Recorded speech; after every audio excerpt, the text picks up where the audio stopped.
В Симферополе открылась конференция Общественного совета крымско-татарского народа. Он был создан в начале ноября, и сегодня первое заседание организации.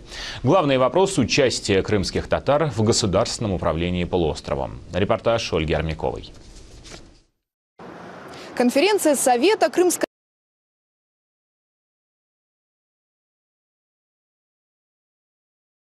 встреча подобного формата.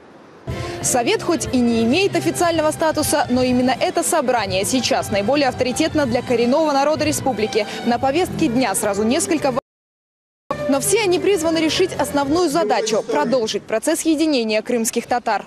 Мы собрали вместе все или почти все общественные организации крымско-татарского народа на паритетной основе и за круглым столом договорились о принципах взаимодействия. Это реальная работа по объединению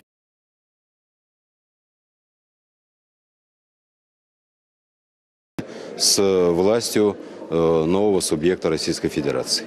Одна из основных целей сегодняшней конференции – привлечь как можно больше крымских татар для участия в политической жизни республики. По итогам выборов в Госсовет прошли всего 3 крымских татарина. Председатель общественного совета уверен, их могло бы быть больше.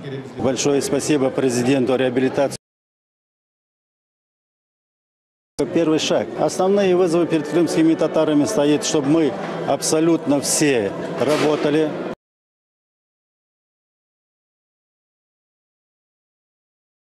И также я же и неоднократно говорил, что наши дети сегодня тоже должны готовиться служить в вооруженных силах Российской Федерации. Ноября как коллегиальный орган крымско-татарского народа. В него вошли руководители свыше 20 общественных организаций, но формирование состава участников. В следующем году им предстоит проводить выборы в Курултай, национальный парламент крымско-татарского народа. Ольга Армякова и Антон Березин. Вести. Крым.